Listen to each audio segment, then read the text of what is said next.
ஓம் ஸ்ருதி ஸ்மிருதி புராணானாம் ஆலயம் கருணாலயம் நமாமி பகவத்பாதம் சங்கரம் லோகசங்கரம் சங்கரம் சங்கராச்சாரியம் கேசவம் பாதராயணம் சூத்திரபாஷ்யக்ருதௌ வந்தே பகவந்தௌ புனః புனः ஈஸ்வரோ குருராத்மேதி மூர்த்திபேதவிபாகினே व्योमवत् व्याप्तदेहाय दक्षिणामूर्तये नमः। ॐ आप्यायन्तु ममाङ्गानि वाक्प्राणश्चक्षुश्रोत्रमदो बलम् इन्द्रियाणि च सर्वाणि सर्वं ब्रह्म उपनिषदं माहं ब्रह्म निराकुर्यां मा ब्रह्म निराकरोत् अनिराकरणमस्तु अनिराकरणं मे अस्तु तदात्मनि निरदे य उपनिषत्सु धर्मास् ते मयि सन्तु ओम शांति शांति शांति। சாந்தோக்கிய உபனிஷத்தில் நாம் இப்போது 6வது அத்தியாயத்தில் இருக்கிறோம். இதில் 16 கண்டங்கள் இருக்கிறது. இதில் நாம் 5வது கண்டத்தில் நுழைகிறோம். இந்த கண்டம் முழுக்க ஆத்தியாத்மிக சிருஷ்டி, அதாவது தூல சரீரங்களின் உருவாக்கத்தை பற்றி இது நமக்கு சொல்லுகிறது. சாந்தோக்கிய உபனிஷத்து நமக்கு இந்த பிரபஞ்ச சிருஷ்டியை 3 பொருள்களிலிருந்து உண்டானதாக சொல்லுகிறது. வழக்கமாக 5 பொருள்களை தான் முதல்ல சொல்லுவார்கள், பஞ்சபூதங்கள் என்று சொல்வார்கள். இதில் பஞ்சபூதங்களை விட்டுவிட்டு 3 பூதங்களை மட்டும் எடுத்துக்கொள்கிறது. ஆகாசம் வாயுவை விட்டுவிட்டு தேஜஸ், ஆபக, நிலம் என்று பிருத்திவி என்ற 3ஐ மட்டும் அது சொல்லுகிறது. இதை நாம் பூதம் என்றும் எடுத்துக்கொள்ளலாம். இன்னொரு வகையிலும் இதை சிந்தித்து பார்த்தால் 3 குணங்கள் என்றும் எடுத்துக்கொள்ளலாம். பிரபஞ்ச சிருஷ்டிக்கு 3 குணங்கள் தான் தேவை. அந்த 3 குணங்கள் எல்லாம் மாயையிலே ஏற்கனவே இருக்கின்றது. அது பேர் பிரகிருதி என்று பெயர்.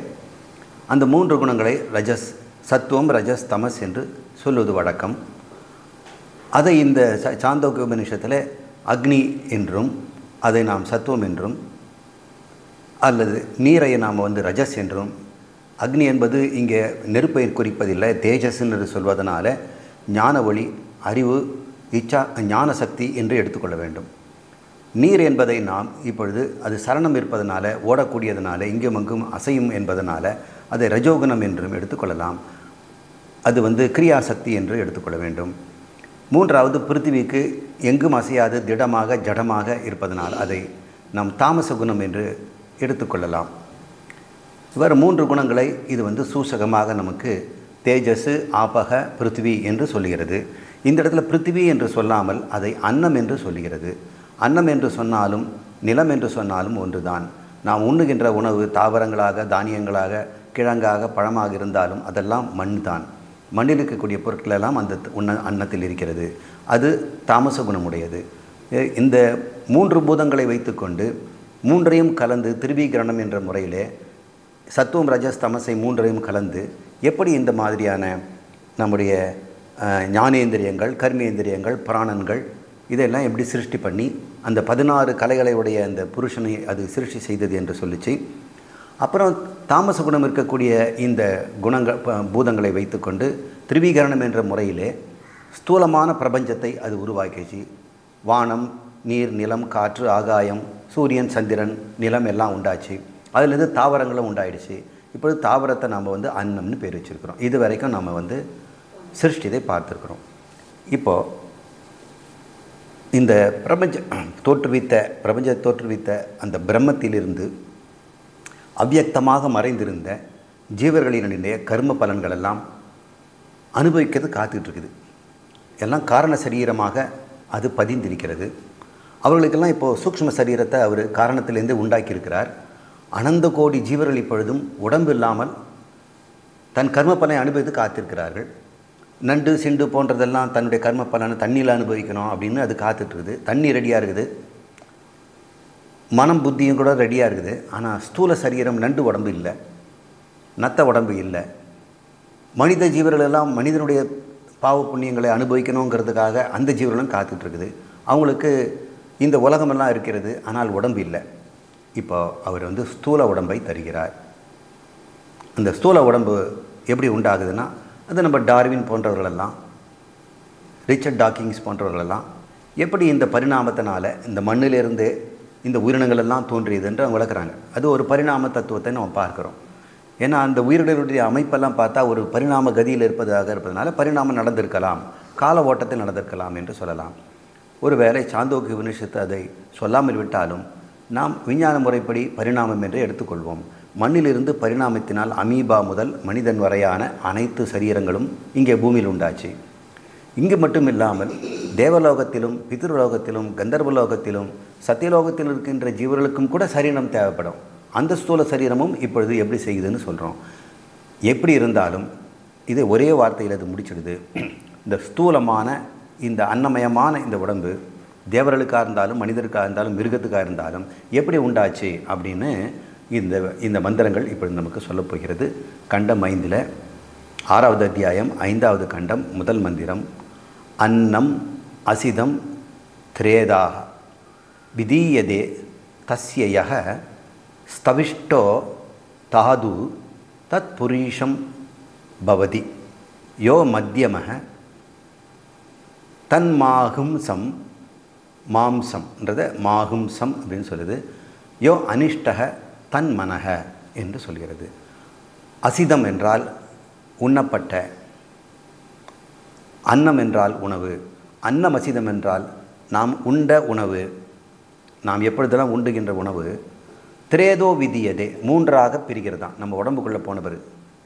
இது உடம்பு எப்படி சிருஷ்டி பண்ணுறதுங்கிற சொல்கிறது போது உடம்புலேயே எப்படி சிருஷ்டி ஆகுதுங்கிற நம்ம சொல்லிட்டோம்னா அது எப்படி உண்டாகியிருக்கும் நம்ம கற்பனை பண்ணிக்கலாம். அதனால் நாம் உண்ட உணவு வயிற்றுக்குள்ளே போனவுடனே 3ஆக பிரிகிறது. திரேதா விதியதே தஸ்ய அந்த 3லிருந்து எந்த ஒன்று ஸ்தவிஷ்டோ 2வது லைனில் ஸ்தவிஷ்டோ கெட்டியாக ஜீரணிக்க முடியாமல் பல நல்லதாக இருக்கிறது, அது பேர் தவிஷ்டம்னு பேர். தவிடு அப்படின்னு சொல்கிறோம். தவிடெல்லாம் நம்ம கொட்டிடுறோம், அது நம்ம தவிடை நம்ம சாப்பிட்றதில்ல. ஸ்தவிஷ்டோ அதிலிருந்து என்ன உண்டது? தாது,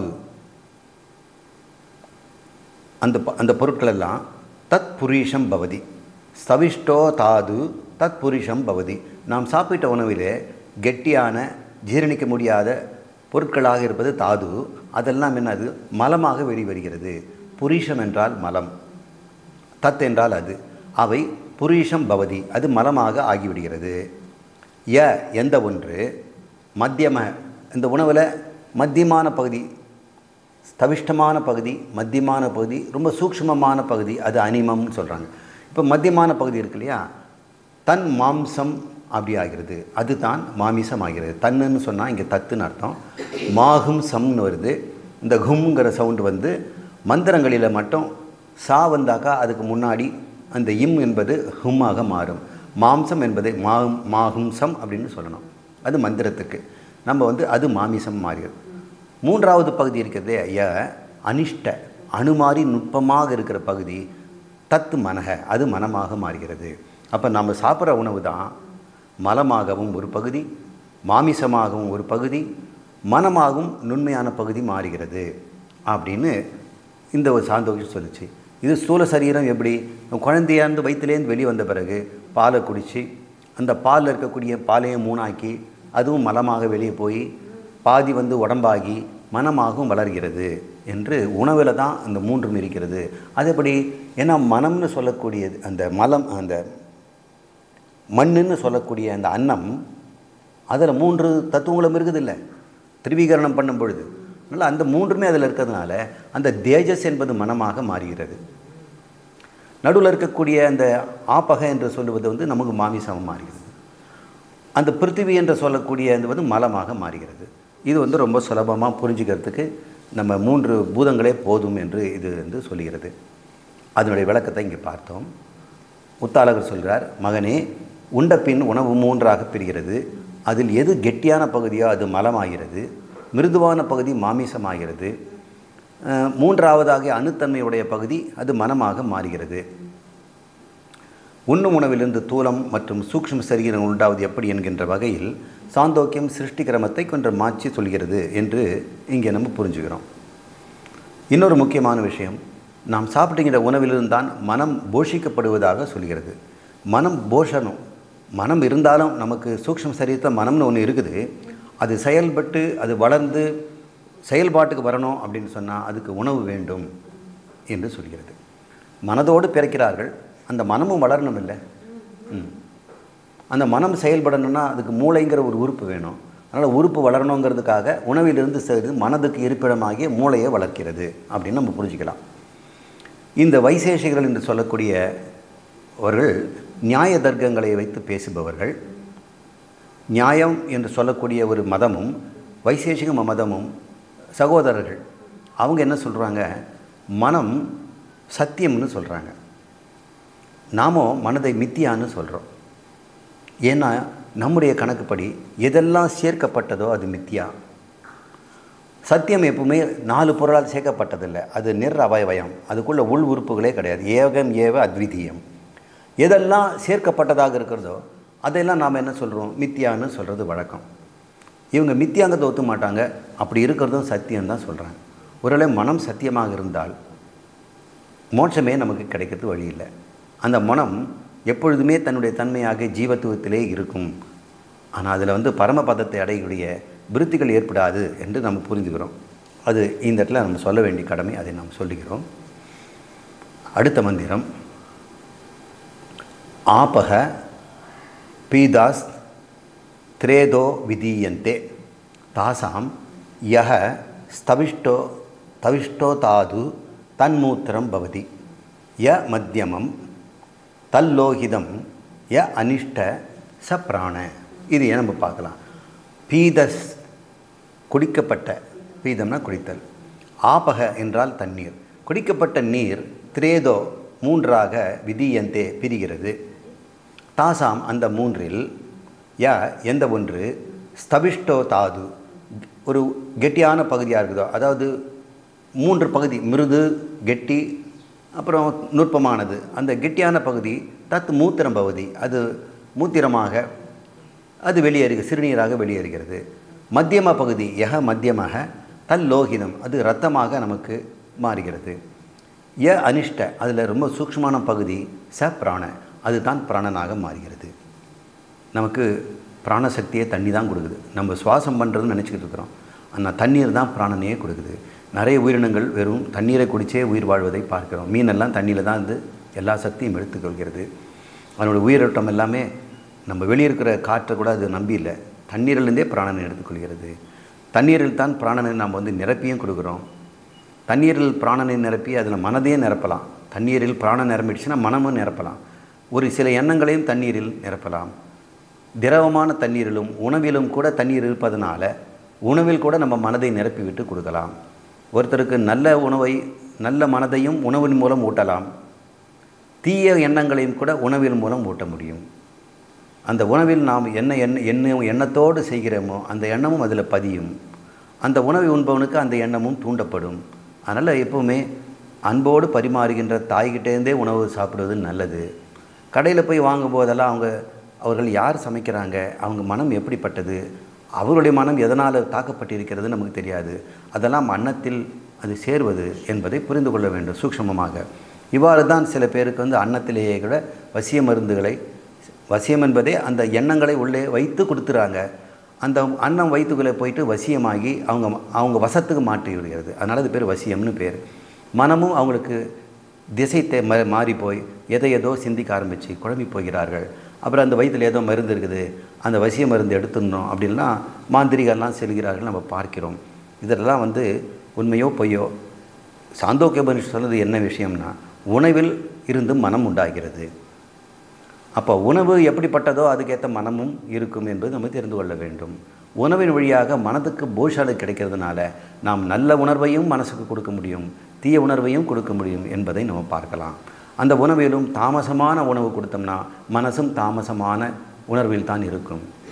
ரஜசான உணவு, காரசாரமான உணவு, இதெல்லாம் பகவத்கீதை நம்ம படிச்சிருக்கிறோம். காரசாரமான உணவை கொடுக்கும்போது ரஜோகுணம் இருக்கும், அவங்க துடுக்குத்தனமாகவும் அப்போது உழைப்பில் அதிக நேரத்தை செலவு செய்பவர்களாக இருப்பார்கள். சத்துவமான பகுதி ரசம் மிக்கதாகவும் சுவை மிக்கதாகவும் இருக்கின்ற பகுதியை குடிப்பவர்களுக்கு அறிவு சக்திகள் எதுக்கு பார்க்கிறது. நெய்ப்பு மிகுதிய உணர்வு கொடுத்தோம் சொன்னால், நெய் போன்றது கொடுத்தோம்னா வாக்கில் நம்ம சுத்தமும் நாக்கு சுத்தமாக பேசக்கூடிய சப்தம் வரும் என்று நாம் பகவத்கீதையில் நாம் படித்திருக்கிறோம். அதனால் அன்னம் ரொம்ப முக்கியம் என்பதை இந்த மந்திரமும் நமக்கு காட்டுகிறது. அருந்திய நீர் 3 பகுதிகளாக பிரிகிறது. அதில் கெட்டியான பகுதி மூத்திரமாகிறது, இடைப்பட்டது மிருதுவான பகுதி இரத்தமாகிறது, நுண்மையான பகுதி பிராணனாகிறது. 4வது மந்திரம் அன்னம் யஹி சோமிய மனஹ ஆபோமய பிராணஸ் தேஜோமயி வாக்கி பூயேவ ம பகவான் விஜ்ஞான பயது இதி ததா சோமியேதி ஹோவாச. மறுபடியும் இந்த உரையாடல் தொடர்கிறது. ஏ மகனே சோமிய, சோமிய என்றால் சௌமியனே, மகனே, அன்னமயம் மன அப்படின்னு சொல்கிறார். டே மனம் என்பது அன்னமயண்டா. மனம் அன்னமயம், உணவினால் தான் மனம் உண்டாகிறது. இந்த பிராண ஆப்போமயக, தண்ணீரிலிருந்து பிராணன் கிடைக்கிறது. நாம் பேசுகின்ற அந்த வாக்கு, நாக்கு, நம்முடைய பேச்சு திறன் இதெல்லாம் தேஜோமயி. நாம் சாப்பிடுகின்ற எண்ணெய், நெய் போன்ற நெய்ப்புவான பொருளிலிருந்து கிடைக்கிறது. அப்போ உணவில் வந்து 3 முக்கியமானது இருக்கிறது பார்க்குறோம். திடமான பகுதி உணவு, திரவமான பகுதி நீர், எண்ணெயான பகுதி நமக்கு நெய். இந்த 3ஐயும் நம்ம உணவில் நம்ம தினமும் எடுத்துக்கிறோம், தண்ணீர் குடிக்கிறோம். எதிலிருந்து உண்டாகிறது சொல்கிறார். மா எனக்கு பகவான் தந்தையே, இப்போ பகவான் கூப்பிட்றான், குரு இல்லையா, விஜ்ஞாபியது இன்னும் நான் தெரிந்து கொள்ள வேண்டும் என்று கேட்கிறான். அப்படியாகட்டும் ததா சோமியே, அப்படியாகட்டும் என்று இதி ஹோவாச தந்தையும் சொல்லுகிறார். ஓ சோமியனே, மனம் உணவுமயமானதுடா, பிராணன் நீர்மயமானது, நீ பேசுகின்ற வாக்கு அக்னிமயமானது. பகவான் மீண்டும் நான் நிறைய தெரிந்து கொள்ள விடுகிறேன், சொல்லிக் கொடுங்கள், பிரியமானவை அவ்வாறே ஆகட்டும், ததா பவதி என்றார். இப்போ ஒரு சங்கரர் சிலதெல்லாம் சொல்கிறாரு. நீர் அருந்தாத உயிரினங்களும் இருக்குதே, நம்ம தண்ணி குடித்து தான் பிராணன் வருதுன்னு சொல்கிறோம். இந்த ஓணான் பல்லி போன்றதெல்லாம் வந்து தண்ணி குடித்து நம்ம பார்த்ததில்லை. நிறைய உயிரினங்கள் தண்ணியே இல்லாமல் டெசர்ட்னு சொல்லக்கூடிய பாலைவனங்களை கூட பார்க்குறோம். தேள் போன்றதெல்லாம் அங்கே பாலைவனத்தில் நிறைய இருக்கிறத பார்க்குறோம். பூச்சி பொட்டுகள் எல்லாம் இருக்குது, வண்டுகள் எல்லாம் இருக்குது. அதுங்க தண்ணியே இல்லாத காட்டில் வாழ்ந்து கொண்டிருக்கின்றன. அதுங்க தண்ணியே குடிக்கிறது நம்ம பார்த்ததில்லை. வீட்டில் இருக்க பள்ளி வந்து வீட்டில் டம்ளர் தண்ணி குடித்து நம்ம பார்த்ததில்லை. அதிலிருந்து என்னென்ன சங்கர் சொல்கிறார், உணவிலிருந்தே அந்த நெய் அல்லது நீர் 2ஐயும் அது எடுத்துக்குது. அது சாப்பிட்ற பொருள் என்ன, ஈய பிடிச்சி தான் இந்த பள்ளி சாப்பிடுது, இல்லைன்னா அந்த 8 கால் பூச்சி ஒன்று சிலந்தி ஒன்று ஓடுது, அதை பிடிச்சி சாப்பிடுது. அந்த உடம்பு வந்து அன்னமயம், அதில் நீரும் இருக்கிறது, அதில் நெய்ப்பும் இருக்கிறது, கொழுப்பும் இருக்கிறது. அதனால் உணவிலிருந்தே அந்த நீரை எடுத்துக்கொள்கிறது. அந்த நீரே போதும். அது வந்து 1 லிட்டர் தண்ணி 2 லிட்டர் தண்ணி குடிக்க வேண்டிய அவசியம் இல்லை. உணவில் இருக்கின்ற ஈரமே அந்த உடம்புக்கு வேண்டிய ரத்தத்தை கொடுத்து விடுகிறது. அதனால் அது நம்மளை மாதிரி யூரின் சிறுநீரை கழிப்பதில்லை. அந்த யூரிக் அமிலத்தை வந்து தூளாக பவுடராகவே வெளிவிட்டுடுது. நாம் வந்து தூளாக பவுடராக விட்டோம்னா நமக்கு அந்த இந்த சிறுநீர் போக்குன்ற பகுதி வந்து எரிச்சல் ஏற்பட்டுரும். அதனால் தண்ணீரோடு கலந்து நம்ம அதை மென்மையாக அமைச்சு விடுறோம். ஆனால் அந்த மாதிரி பிராணிகளுக்கு வந்து மனிதர்களைப் போல யூரின் போவதற்கு, இந்த சிறுநீர் போவதற்கு என்று உறுப்புகள் தனியாக இல்லை. குளோயாக்கா என்று சொல்லி மலமும் மூத்திரமும் ஒன்றாக தான் வெளிவரும். 2மே ஒரே வழியில் வருவதனால அது பேர் குளோயாக்கா என்று பெயர். அதில் வருந்தால் மலத்தோடு சேர்த்து யூரினும் வந்துடும். நல்ல பல்லியினுடைய மலத்தை பார்த்திங்கன்னா கருப்பாக இருக்கக்கூடியது மலமும், வெண்மையாக கொஞ்சம் ஒட்டிக்கிட்டு இருப்பது அதனுடைய சிறுநீரும் இருப்பது. சிறுநீர்னு சொல்கிறோம், ஆனால் நீர் இருக்காது. ஏன் அப்படி வந்து பவுடராக கொடுக்குது என்று யோசித்து பார்த்தோம்னா தண்ணீரை மிச்சப்படுத்திக்குது. தண்ணீரை வெளியிட்டோம் சொன்னால் அது குடிக்கிறதே கிடையாது. இருக்கிற உணவுலேருந்து கிடைக்கிற தண்ணீரை உடம்புக்கு எடுத்துக்கிட்டு அதையும் யூரினாக போகிற அளவுக்கு அதுக்கு பட்ஜெட்டு ஒத்து போவதில்லை. இவ்வாறு சங்கரர் அப்படி சொல்லலை, தன்னுடைய உணவிலிருந்தே அவை எடுத்துக்கொள்கின்றன என்று சொல்லுகிறார். நாம் விரித்து அதை புரிந்து கொள்கிறோம். இப்போது 5வது கண்டம் முடிந்து 6வது கண்டம். தத்ன சோமிய மத்தியமானஸ்ய யோ அனிமா ச ஊர்துவம் சம்முதீஷதி தத் சர்பி பவதி என்று சொல்கிறார். எப்படி இந்த தத்ன என்று சொல்லக்கூடிய தயிரில் தத்ன மத்தியமான பகுதி, அது மத்தியமானன்னா கடைதல், மத்தியில் கடைதல் தான் மத்திய அப்படிங்கிற மத்தினால் மத்தியமானசிய கடைப்படும்போது அந்த நுட்பமான பகுதி, சாரமான பகுதி ஊர்துவ சமுதீஷ அது மேல் நோக்கி எழுதுகுது. இப்போ நீங்கள் தயிரை நீங்கள் கடைய இந்த வெண்ணெய்ங்கிறது வந்து மேல் நோக்கி எழுகிறது. அந்த தத் சர்ப்பி பவதி அதுவே வெண்ணையாக மாறுகிறது என்று சொல்லுது சாந்தோக்கிய உபனிஷத். இதெல்லாம் நமக்கு தெரிஞ்ச விஷயந்தான். அதனால் இது வந்து பிரமாணம்னு எடுத்துக்க முடியாது. ஆனால் இந்த பிரமாணத்தின் மூலம் வேறு ஏதோ அது சொல்ல வருது, அதை நம்ம எடுத்துக்கணும். நேரடியாக இதெல்லாம் நமக்கு தெரிஞ்ச விஷயம் தானே, இது வந்து நமக்கு எப்படி வந்து அபூர்வதா என்று சொல்ல முடியும்? வேதம் நமக்கு தெரிந்தது சொல்ல அப்படி இல்லை, இன்னும் தெரியாதது சொல்ல போகுது. பிரியமானவை, தயிரை கடையும் பொழுது மத்தியமான பகுதி மேல் நோக்கி எழுகிறது, அது வெண்ணையாகிறது. அப்புறம் இந்த 3வது 4வது 5வது மந்திரத்தில் மந்திரம் போகாமல் பொருளை மட்டும் பார்ப்போம். பருகிய நீரின் நுண்பகுதி திரண்டு மேலெழுந்து பிராணனாகிறது. இப்படி நம்ம மத்தை கடையும் பொழுது நுண்மையான பகுதி தானாக மேலே வருது இல்லையா, அதுபோல் நீ வந்து தண்ணீரை குடிக்கும் பொழுதும் அதில் நுண்மையாக மேல் நோக்கி சென்று பிராணனாகிறது. அதே போல் அருந்தப்பட்ட எண்ணெயின் நுண்பகுதி மேலெழுந்து வாக்காக மாறுகிறது. நிச்சயம் மனம் உணவால் தான் ஆகிறது, பிராணல் நீரால் ஆகிறது, பேச்சு நெய்யால் ஆகிறது என்று சொல்கிறார். இந்த 3ஐயும் சம்மரைஸ் பண்ணி சொல்கிறார். பகவானே, நான் மேலும் அறிந்து கொள்ள வேண்டும் என்று அவன் கேட்கிறான். தொடர்ந்து இப்போ நாம் 7வது கண்டத்தில் இருக்கிறோம். பொருளை மட்டும் பார்ப்போம். மந்திரங்கள் நமக்கு புதிதாக எதுவும் சொல்லாதனால மந்திரங்களை விட்டுவிட்டு பொருளுக்கு மட்டும் செல்வோம். ஜீவனின் சக்தி 16 கலைகள் உடையது. ஒரு மனிதனுக்கு, நல்ல ஆரோக்கியமான மனிதனுடைய ஆற்றல் இருக்கும் இல்லையா, அவன் நல்ல வெயிட்டு தூக்குறான், ரொம்ப நீண்ட நேரம் நடக்கிறான், ஸ்கிப்பிங் பண்ணுறான், வேலையெல்லாம் ஒரு நாள் முழுக்க 8 மணி நேரம் தொழில் செய்கிறான். அவனுடைய சக்தி 16 கலைன்னு வச்சுக்கோ. டோட்டல் நம்ம பேட்டரியெல்லாம் ஃபில்லப் பண்ணோம்னா நம்முடைய செல்ஃபோனில் கோடாக காட்டும் எத்தனை பேட்டரி அதாவது. அப்போ பாதியாக குறைஞ்சிச்சுன்னா 3 கோடு தான் இருக்குதுன்னா கொஞ்சம் ஜாக்கிரதையாக இருப்போம், 50% இருக்குது அப்படின்னு. இப்போ நம்முடைய சக்தி எப்படி ஒரு பேட்டரியாக போட்டோம்னா 16 கோடு இருக்கும். அப்படி 15 நாட்களுக்கு நீ உண்ண வேண்டாம் மகனே. அவர் சொல்கிறார், ஒரு ப்ராக்டிக்கல் எக்ஸாம் கொடுக்குறார். நீ சாப்பிட வேண்டாம், ஆனால் விரும்பிய அளவுக்கு நீர் பருகலாம், எவ்வளோ வேணுமோ தண்ணி குடிச்சிக்க. பிராணன் நீரிலேருந்து கிடைக்கிறதுனால அது நீர்மயமானது. நீர் அருந்தாவிட்டால் நீ செத்து போயிடுவே, அதனால் பிராணன் விலகிவிடும். ஆனால் உணவு இல்லாமல் இருக்கலாம், நீர் இல்லாமல் இருக்க முடியாது. நீர் மட்டும் நீ குடிச்சிக்க. சரி, அடுத்து சொல்கிறார், அவனும் 15 நாட்கள் பட்டினியாக இருக்கிறான். ந ஆசதே, அவன் சாப்பிடவில்லை. பின் செல்கிறான். ஐயனே, நான் எதை சொல்ல வேண்டும் என்று கேட்கிறான். அவனுக்கு இப்போ வந்து சக்தியே இல்லை. 16 பேட்டரி லெவலில் 15 நாள் பட்டினி இருக்கிறதுனால அது கடைசி லெவலில் இருக்குது. ஒரே ஒரு கோடு 16ல் 15 போச்சு, இப்போது 1 தான் இருக்குது. அந்த 1 அந்த சரியான நேரத்தில் அவங்க அப்பா கூப்பிட்டுட்டார். அப்பா நான் என்ன சொல்லலாம்ப்பா அப்படின்னு கேட்குறான். ருக் யஜுர் சாமம் இந்த மந்திரங்களை ஓது என்று சொல்கிறார். அவன் வாக்குலேருந்து நாக்கு குழருது, ஒன்றுமே வரலை, நினைவும் இல்லை. ஐயா, மெய்யாகவே அவை என் மனதில் எழவில்லை அப்படின்னு அவன் சொல்கிறான். எனக்கு மனசில் ஒன்றுமே தோணலை அப்படின்னு கேட்குறார். சௌமிய மகனே, அணைந்து போன பெரு நெருப்பில் கடைசியாக கங்கு இருக்கும். ராத்திரியில் வந்து பகல் முழுக்க அக்னிஹோத்திரம் செய்திருப்பார். மறுநாள் காலையில் அதை கிளறினோம்னாக்கா 2-3 நெருப்பு கங்கு இருக்கும். அதை வைத்துக்கொண்டு மறுநாள் அக்னிஹோத்திரத்தை அவர் ஆரம்பிச்சிடுவார். அந்த பெரு நெருப்பு நேற்று இன்றைக்கி எப்படி இருக்குது, மினுமினி பூச்சின் அளவே இருக்குது. அது கத்தியோத மாத்திரம் அப்படின்னு அந்த மந்திரம் சொல்லுது. கத்தியோதம் அப்படின்னு சொன்னால் மின்மினி பூச்சி. அந்த கத்தியோதம் போல் அது வந்து மினுமின்னு இருக்குண்டா, அதில் 4-5 சருகுல போட்டு கொஞ்சம் விசிறி வீதனம்னா அது புகை பிடிச்சி நெருப்பு பிடிச்சி மறுபடியும் எரிஞ்சிடும். அதுதான் 16ல் ஒரு பகுதி. நீ 15 நாள் பட்டினி இருக்கிறதுனால இந்த மின்மின் பூச்சி அளவு தான் உங்ககிட்ட வந்து பிராணசக்தியும் உன்னுடைய மனசக்தியும் இருக்கிறது. அதுபோல் 16 கலைகள் உள்ள ஒரு பகுதி தான் உன்னிடம் தற்போது இருக்கிறது. உன்னால் வேதங்களை நினைவு கூற முடியாமல் இருக்கிறாய், அனுபவசி என்று சொல்கிறார். உன்னால் அதை கொண்டு வர முடியவில்லை. உணவை உண்பாயாக, அப்புறம் நான் கூறுவது உனக்கு புரியும் என்று சொல்கிறார். அவனும் சாப்பிட்றான், அவனை உணவு உட்கொண்டான். இதெல்லாம் மந்திரத்தில் இருக்குது. அவரை அணுகினான், தந்தை அணுகிறான்.